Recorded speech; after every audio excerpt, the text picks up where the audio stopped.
Hey everyone, I'm back with another update. In this episode, I'll cover Nigeria's attack on Christianity, illegal immigration related news and anti ICE activity, and updates related to today's elections. President Trump announced that if the Nigerian government continues to allow the killing of Christians, the United States will immediately stop all aid and assistance to Nigeria, and he ordered the Department of War to prepare for attack if the Islamists don't stop at once. Trump said if the United States is forced to attack, it will be fast and vicious, and War Secretary Pete Hegseth confirmed the U.S. military is actively preparing to carry out this attack if necessary. When asked if the attack would involve boots on the ground and/or airstrikes, Trump remained vague on intentions, as he should, explaining that Christians are being killed in very large numbers and his administration is not going to allow that to continue happening. After publicly thanking President Trump for protecting Christians, Nicki Minaj was invited to meet with Ambassador Mike Waltz in New York to discuss defending Christianity worldwide. On to illegal immigration-related news and anti-ICE activity. Border Czar Tom Homan revealed that President Trump is bringing on 10,000 new agents to round up and deport illegal aliens, and Homan sent a message to Democrat officials saying assaults against ICE agents are so high because of Democrat governors and mayors. They attack them as racists and Nazis when really they're arresting public safety threats to make communities safer. President Trump posted a video that explains how Gavin Newsom steals elections in California by letting illegals vote. In the video, a sheriff explains that if you're able to register and cast a vote, you don't have to live in the country, and they found people who did just that. The sheriff also said that anybody can put information in the system and register to vote, then all you have to do is click a box and confirm you're not lying, and then you get mailed a ballot. Chicago has been active as ever, with federal agents rounding up illegal aliens on Halloween, while Governor Pritzker handed out Mexican candy to migrant communities. Illinois Democrats voted to give taxpayer dollars to illegal aliens and raise electric bills on citizens because, let's be real, those in charge of Illinois don't give a crap about their illegal citizens.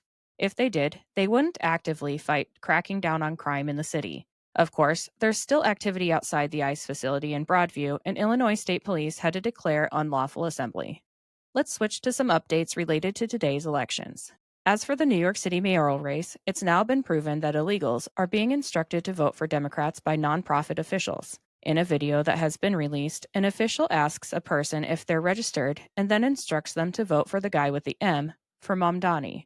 New York Governor Kathy Hochul admitted that Zohran Mamdani can't physically fund the communist programs because she won't allow taxes to increase on the rich, and a Democrat in New York City has been caught illegally campaigning for Mamdani, handing out cards outside a voting location that does not allow electioneering.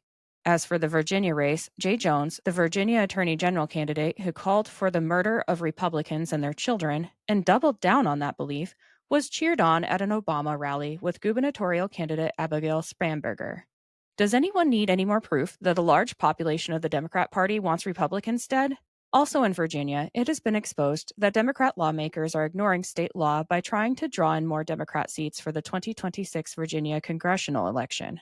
Jason Miaris explains, Virginia law says that you have to post 90 days at a courthouse prior to an election. That obviously was not done. President Trump encouraged Pennsylvania voters to vote no for 3 Democrat Supreme Court justices because they let sex offenders out of prison and don't protect their citizens for various reasons. And he encouraged Virginia and New Jersey to vote Republican to reduce crime and avoid doubling energy costs. Trump will be doing tele-rallies for New Jersey and Virginia, so I expect we'll hear much more about this soon. Now it's time for the noteworthy tidbits, which are brought to you today by Big Fork Brands. Let me tell you about them quick. Sometimes I get on a roll cleaning or gardening, and I need a boost but don't have time for a meal. Big Fork Brand's pork jerky is the perfect choice to keep my momentum, offering high-protein snacks for on-the-go energy boosts. Not only do they offer pork jerky, but they also make pork sticks, bacon sausage, bacon hot dogs, and burger and hot dog sauces. Products come in a variety of delicious flavors, including Thai green curry and maple and brown sugar for the meat options, and gangster and Chicago fire for the sauces. I personally think the original flavor of the pork jerky hits just right after tackling a big chore. It's a little salty and very flavorful. My discount code gives you 20% off your entire order, and it's currently the best deal available. Just visit bigforkbrands.com and enter in my promo code JADE, that's JADE, at checkout. All right, let's get back to the tidbits. President Trump again urged Senate Republicans to terminate the filibuster, and Senator Ted Cruz learned that Democrats will wait until after the election to reopen the government because they think the shutdown is good for energizing Democrat voters.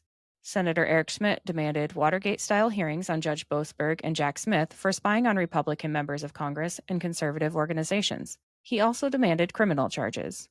CNN revealed that the errors in the 2020 census were almost always to the detriment of red states.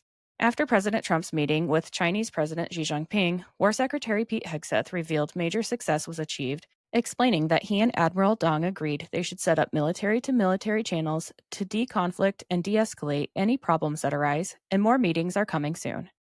With all the death threats they've received, Stephen Miller and other Trump officials are being pressured to relocate into military housing for their family's safety, both to avoid liberal protests at their homes and, more importantly, attempts on their lives. Conservatives are demanding the D.C. National Guard be given greater authority to crowd control riots and make arrests after youths attempted a takeover of multiple areas and started fights with National Guardsmen. The president of Syria will be traveling to Washington, D.C. on November 10th to meet with President Trump at the White House, which will be the first time a Syrian president has ever visited the White House. Florida Governor Ron DeSantis secured the rescue of 28 Floridians from the Category 5 hurricane that impacted Jamaica. President Trump endorsed several people for re-election, including Arkansas Governor Sarah Huckabee Sanders, Nassau County Executive Bruce Blakeman, and Representatives Mike Kelly, Michael Guest, Marionette Miller Meeks, Pat Fallon, Trent Kelly, Blake Moore, Celeste Malloy, Mike Kennedy, Burgess Owens, Brett Guthrie, Hal Rogers, James Comer, Steve Womack, Rick Crawford, Bruce Westerman, French Hill, Mike Rogers, Robert Adderholt, Dale Strong, Gary Palmer, Jody Arrington, and Pete Sessions. The deputy director to Massachusetts Governor Maura Healey has been fired and arrested after ordering 8 grams of cocaine to the state office building. The Supreme Court will soon be deciding on whether to strike down President Trump's sweeping tariffs in a landmark decision.